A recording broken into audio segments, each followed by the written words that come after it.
Hello students, हमारे channel में आप सभी का स्वागत है। फूड इंस्पेक्टर परीक्षा को देखते हुए आगामी जो आपका अगले सप्ताह फूड इंस्पेक्टर परीक्षा है उसको देखते हुए यहाँ पर एक प्रैक्टिस पेपर मैं लेके आया हूँ।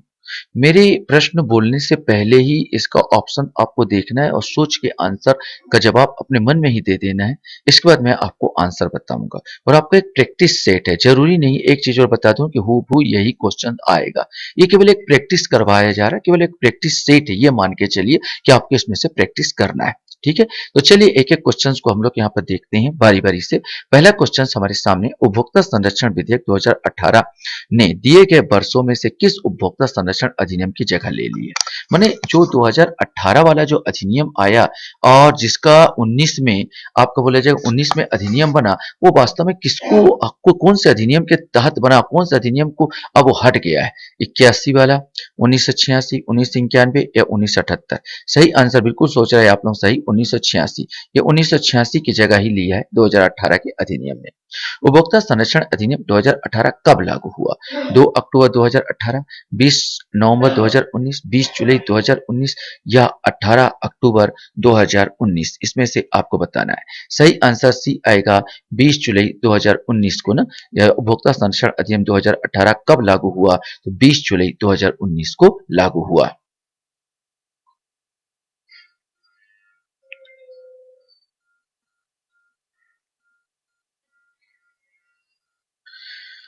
क्वेश्चन हमारे सामने यहाँ पर आता है, केंद्रीय उपभोक्ता संरक्षण प्राधिकरण की स्थापना उपभोक्ता संरक्षण अधिनियम 2019 की किस धारा के तहत हुई है?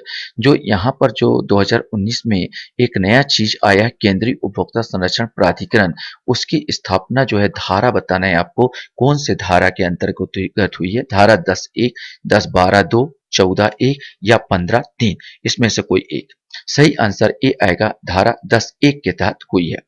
उपभोक्ता संरक्षण अधिनियम की किस धारा के अंतर्गत प्राधिकरण को उन वस्तुओं को वापस बुलाने या खतरनाक या असुरक्षित सेवाओं को वापस लेने की शक्तियां होगी? माने कुछ यहाँ पर दिया गया, उपभोक्ता संरक्षण अधिनियम में किस धारा आपको बताना है कि अंदर प्राधिकरण जो है, माने केंद्रीय उपभोक्ता संरक्षण प्राधिकरण को उन वस्तुओं को वापस बुलाने या खतरनाक असुरक्षित सेवाओं को वापस लेने की शक्ति होगी, ये आपको बताना है। सही आंसर सी आएगा, धारा 20 में। धारा 20 में कहा गया कि उपभोक्ता संरक्षण अधिनियम उपभोक्ता संरक्षण प्राधिकरण किसी भी वस्तु को जो खतरनाक है उसको वापस ले सकती है। मैंने वापस लेने के लिए व्यापारी मंडल से या व्यापारियों से या जो जो उसका निर्माता है उसको कह सकती है।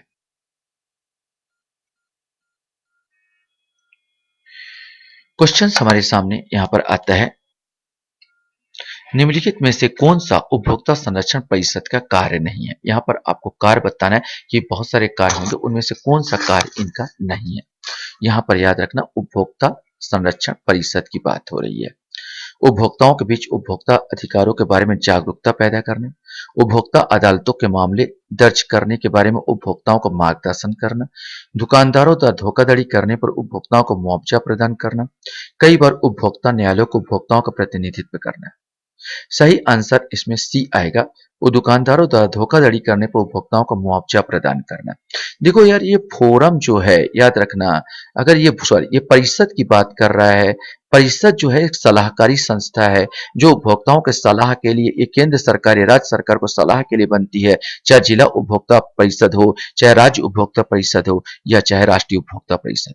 अगर यहाँ पर फोरम की बात किया जाए, ये आपको जो न्याय दिलाएगी, मुआवजा दिलाएगी, ये फोरम करेगी। ये फोरम का काम है कि आपको मुआवजा दिलाए या वो करे ना। यहाँ पर चीजों में चाहे जिला फोरम हो, चाहे राज्य फोरम हो, चाहे राष्ट्रीय फोरम हो, ये आपको मुआवजा दिलाएगा ना कि परिषद दिलाएगा। परिषद एक सलाहकारी संस्था है।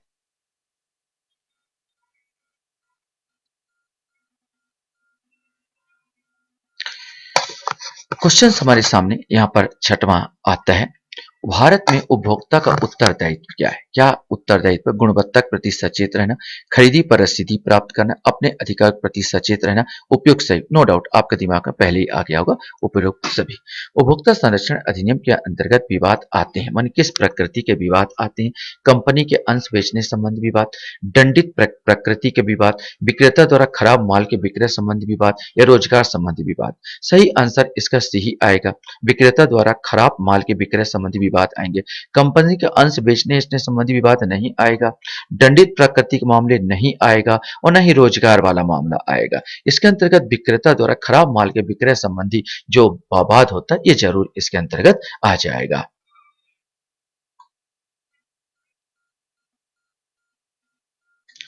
क्वेश्चन हमारे सामने यहां पर आता है, जो कोई केंद्रीय प्राधिकरण के निर्देशों का अनुपालन नहीं करेगा उसे दंडित किया जाएगा। माने यहाँ पर केंद्रीय प्राधिकरण जो बनाया गया है उसके निर्देशों का अगर व्यापारीगण पालन नहीं करते तो उसको क्या दंडित दिया जाएगा, क्या दंड दिया जाए, एक क्वेश्चन है।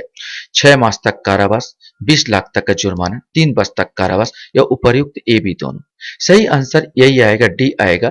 अगर कोई केंद्रीय प्राधिकरण के निर्देशों को व्यापारी वर्ग को जो निर्देश दिया गया पालन नहीं करता है तो 6 मास से तक का कारावास से लेकर 20 लाख तक का जुर्माना, ये दोनों ठीक है एक साथ लगाया जा सकता है, यह खंडिका में कहा गया है। क्वेश्चन हमारे सामने यहां पर आता है, कोई भी निर्माता सेवा प्रदाता जो किए जाने वाले ऐसे मिथ्या या भ्रामक विज्ञापन कारित करवाता है जो उपभोक्ताओं के हित पर प्रतिकूल प्रभाव डालता है वह दंडित होगा। 2 वर्ष का कारावास और 10 लाख तक का जुर्माना, 5 वर्ष तक कारावास और 50 लाख तक का जुर्माना, आजीवन कारावास या 6 माह तक का कारावास या 10 लाख तक का जुर्माना। सही आंसर ए आएगा, 2 वर्ष तक का कारावास और 10 लाख तक का जुर्माना उन पर लगाया जा सकता है।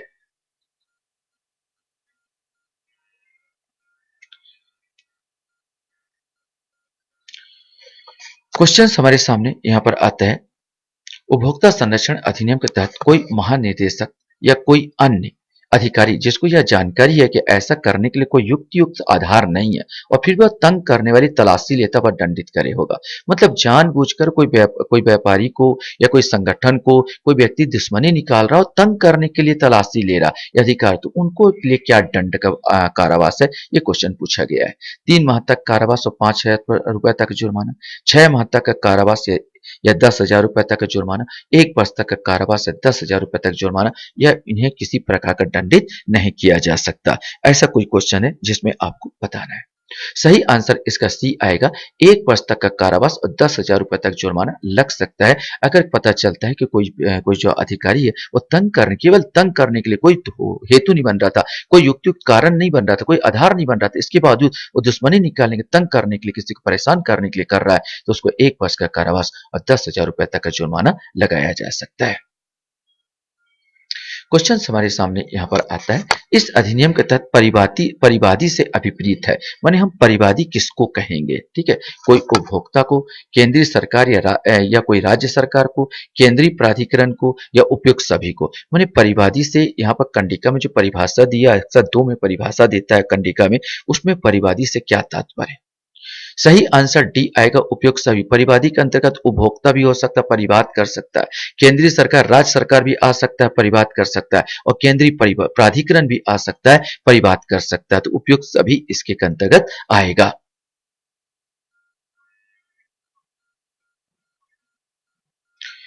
क्वेश्चन हमारे सामने यहां पर आता है, उपभोक्ता संरक्षण अधिनियम 2019 के तहत राष्ट्रीय आयोग के अधिकार क्या है। मैंने राष्ट्रीय आयोग, आपने पता होगा जिला आयोग, राष्ट्रीय राज्य आयोग और राष्ट्रीय आयोग, 3 आयोग बनाए हैं, तो आपका राष्ट्रीय आयोग का अधिकार पूछा गया उन परिवादों को ग्रहण करना जिसमें प्रतिफल के रूप में माल या सेवाओं का मूल्य 10 करोड़ रुपए से अधिक है, किसी राज्य आयोग का आदेश के विरुद्ध अपील को सुनना, केंद्रीय प्राधिकरण के आदेश के विरुद्ध अपील को सुनना। सही आंसर डी आएगा, उपयुक्त सभी आएगा। आपको अच्छी तरह से मालूम है, जिला जिला आयोग है तो 1 करोड़ का मामला सुनता है, राज्य आयोग है 1 करोड़ से अधिक और 10 करोड़ से कम तक का मामला सुनता है, और अगर राष्ट्रीय आयोग आया तो 10 करोड़ से अधिक का मामला सुनेगा। इसके अलावा जो जिला कोर्ट का अपील राज्य कोर्ट में, रोज राज्य आयोग में होगा, और राज्य आयोग का अपील कहां पर होगा, माने राष्ट्रीय आयोग में होगा। मतलब ये भी कंडिका सही है। और यहां तक कि केंद्रीय प्राधिकरण के आदेश के खिलाफ भी अगर कोई व्यथित है तो ये कहां होगा, राष्ट्रीय आयोग में होगा, ना कि राज्य आयोग में ना, तो यहां पर उपयुक्त सभी इसके अंतर्गत आ जाते हैं।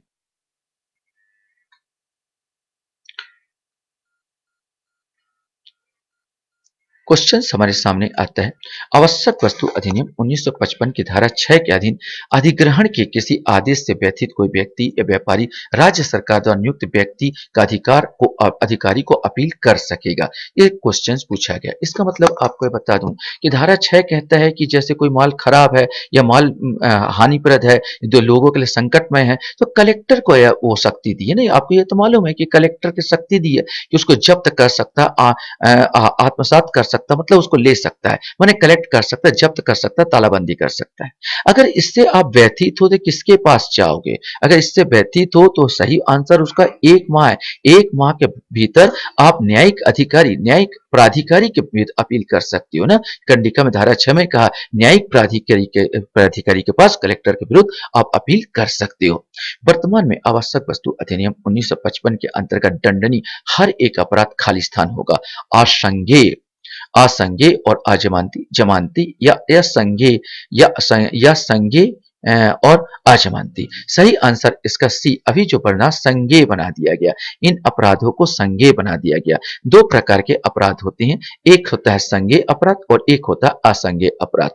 असंज्ञेय अपराध वह होता है जिसके लिए वारंट की आवश्यकता होती है और जिसके लिए पुलिस अधिकारी को, कोई भी अधिकारी को बिना वारंट के जांच करने की सुविधा है, और वैसे अपराध को हम संज्ञेय अपराध के अंतर्गत लाते हैं या संज्ञेय अपराध कहते हैं।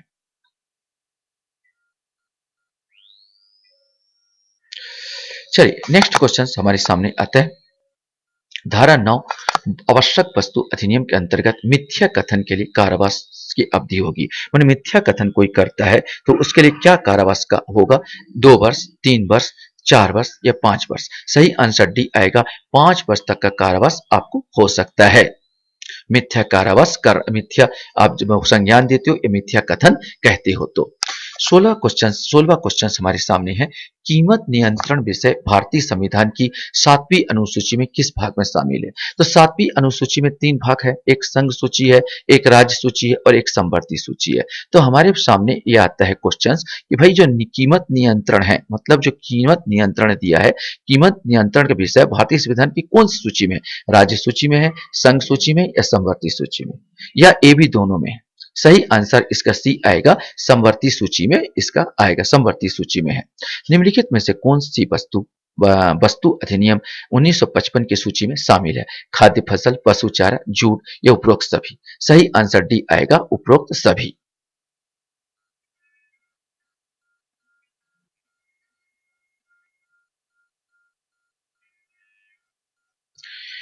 क्वेश्चन हमारे सामने यहां पर आता है। आवश्यक वस्तु अधिनियम 1955 की अनुसूची में शामिल नहीं है, माने इसके अंतर्गत क्या शामिल नहीं है ये आपको बताना है। कपास से बने सूत, सीमेंट, पेट्रोलियम पदार्थ या जूट? सही आंसर भी आएगा, सीमेंट को शामिल नहीं किया गया है। आवश्यक वस्तु अधिनियम 1955 की धारा 2 ख के अंतर्गत खाद्य फसलों के अंतर्गत शामिल है। खाद्यान्न फसलें, तिलहन फसलें, गन्ने या उपरोक्त सभी? चूंकि आपको कंडिका देखना, कंडिका केवल धारा खा की बात कर रहा है, तो धारा खा में आपको बात की तो धारा खा में केवल गन्ना दिया है। धारा खा में कहा गया है कि खाद्य फसलों के अंतर्गत गन्ना शामिल होगा, तो इसका आंसर, यद्यपि ये सब खाद्य फसलें हैं, लेकिन क्वेश्चन अगर पर्टिकुलर धारा खा के अंतर्गत पूछ रहा है तो सही आंसर होगा गन्ना। ये धारा 2 खा के अंतर्गत खाद्य फसलों के अंतर्गत गन्ना शामिल है। क्वेश्चन हमारे सामने यहां पर आता है। आवश्यक वस्तु अधिनियम 1955 कि किस धारा में संक्षिप्त विचारण की शक्ति निहित है? यहाँ पर संक्षिप्त विचारण की बात कर रहा है। ये संक्षिप्त विचारण माने किस में निहित है ये आपको बताना है। धारा 10 का या धारा 11 का, धारा 12 का या धारा 14? तो संक्षिप्त विचारण को आपको बताना है।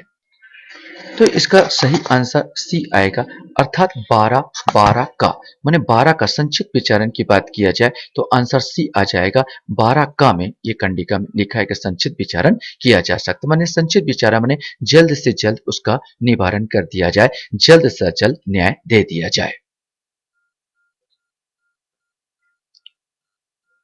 क्वेश्चन हमारे सामने है। आवश्यक वस्तु अधिनियम देश में कब से प्रभावशाली हुआ? क्वेश्चन है आवश्यक वस्तु अधिनियम देश में कब से प्रभावशाली हुआ?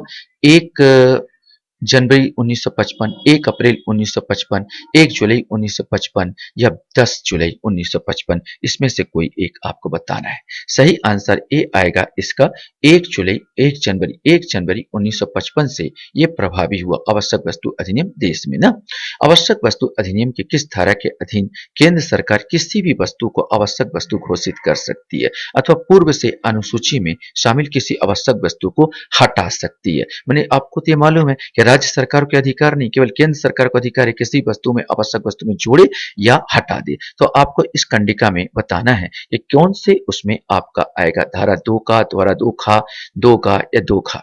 सही आंसर ए आएगा धारा 2 का में वर्णन क्या है कि किसी वस्तु को केंद्र सरकार हटा सकती है और किसी वस्तु को क्या कर सकती है, जोड़ सकती है।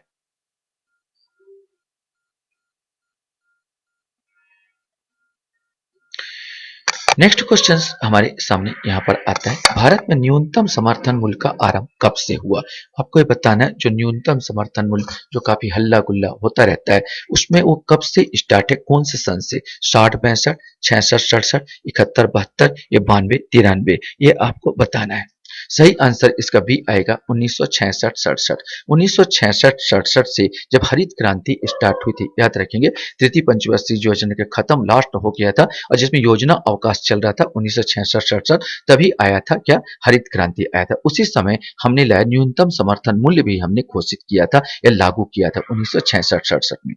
इस बार 1921-22 में कितने फसलों का समर्थन मूल्य घोषित किया गया, 21, 22, 23, 24। सही आंसर सी आएगा 23 फसलों पर समर्थन मूल्य घोषित किया गया। पहले तक 22 फसलों होते थे, 22 फसलों पर की जाती थी, लेकिन इस बार 23 फसलों पर समर्थन मूल्य की घोषणा की गई है। क्वेश्चन हमारे सामने 1921-22 में चना का समर्थन मूल्य कितना है, ये आपको बताना है कि चना का समर्थन मूल्य यहाँ पर कितना है, ये आपको इसमें बताना है, कंडिका में बताना है। 1975 रुपए प्रति क्विंटल, 1940 रुपए प्रति क्विंटल, 4,650 रुपए प्रति क्विंटल या 5100 रुपए प्रति क्विंटल। सही आंसर डी आएगा 5100 रुपए प्रति क्विंटल। अक्सर आपको आप लोग उसका याद रखते हो, चावल का याद रखते हो कि भाई 1940 रुपए सामान्य का है, ऐसे करके याद किए होगे, और जो ए ग्रेड का है 1960 का है। तो याद कर सकते हो, कभी भी धोखा खा सकते हो कि इसके अलावा भी दूसरे का भी पूछा जा सकता है, जिस प्रकार इस बार पीएससी में क्वेश्चंस दागा गया है। उस हिसाब से आपको सब चीज को देख के जाना चाहिए।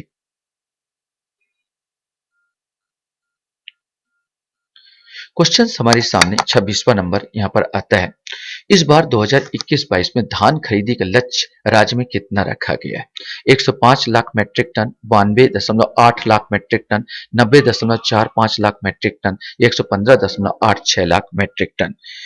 सही आंसर इसका ए आएगा, अभी 105 लाख मीट्रिक टन रखा गया है।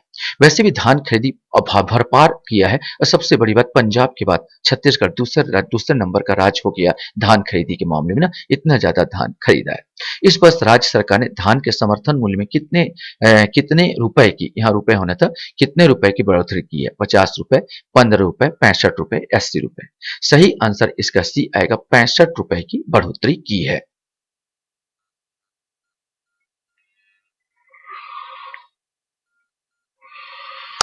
क्वेश्चन हमारे सामने यहाँ पर आता है, छत्तीसगढ़ राज्य खाद्य सुरक्षा अधिनियम 2012 के तहत भूख की दशा में तत्काल राहत के तहत पहचान किए गए सभी व्यक्ति या समूह को कितने समय के लिए 2 समय का निःशुल्क भोजन दिया जाएगा, 2 माह के लिए, 4 माह के लिए, 6 माह के लिए या 1 वर्ष के लिए। सही आंसर इसका सी आएगा, 6 माह तक। कंडिका में कहा गया कि 6 माह तक 2 टाइम का निःशुल्क भोजन दिया जाएगा। छत्तीसगढ़ राज्य खाद्य सुरक्षा अधिनियम 2012 के तहत किस धारा में विनिर्दिष्ट गर्भवती महिलाओं और शिशुवती माताओं को निःशुल्क भोजन उपलब्ध कराने की व्यवस्था किया गया है, धारा 4, धारा 6, धारा 8 या धारा 9। सही आंसर इसका ए आएगा, धारा 4। धारा 4 में कहा गया है कि राज्य को चाहिए कि योजना बनाएं ताकि ये गर्भवती महिलाओं और शिशुवती माताओं को निःशुल्क भोजन उपलब्ध कराया जाए। इसी के तहत हमारी राज्य सरकार ने गर्भवती महिलाओं और शिशुवती माताओं के लिए यहाँ पोषण अभियान ना, राज्य पोषण अभियान चलाया जा रहा है। यहाँ पर 8 मार्च से 2019 से ये स्टार्ट है। यहाँ पर पौष्टिक आहार दिया जाएगा। चलिए हम लोग लास्ट क्वेश्चंस की ओर चलते हैं। लास्ट क्वेश्चन यहाँ का जिसको आपको बताना है क्वेश्चंस में, छत्तीसगढ़ खाद्य सुरक्षा अधिनियम 2012 के तहत किस धारा में महिला सशक्तिकरण की बात की गई है? महिला सशक्तिकरण के तहत आपको बता दूं, ये बोला गया है कि जो भी घर में 18 वर्ष से ऊपर की महिला होगी और जो उसको मुखिया का दर्जा दिया जाएगा, बस ये है कि कोई भी 18 वर्ष से ऊपर होने चाहिए। वो घर में जो राशन कार्ड होता है, राशन कार्ड में पुरुष का नहीं बल्कि उसमें महिला का मुखिया के रूप में माना जाएगा और मुखिया का नाम दर्ज होगा। यही महिला सशक्तिकरण की पहल है बोला जाए तो। किस धारा में की गई है? धारा 11, धारा 15, धारा 17 या धारा 18, ये आपको बताना है। सही आंसर सी आएगा, धारा 17 में कही गई है महिला सशक्तिकरण की बात। आशा करता हूं ये वीडियो आपको अच्छा लगा होगा। आप लोग मेरे वीडियो को वॉच करते हो इसलिए धन्यवाद। Thank you very much.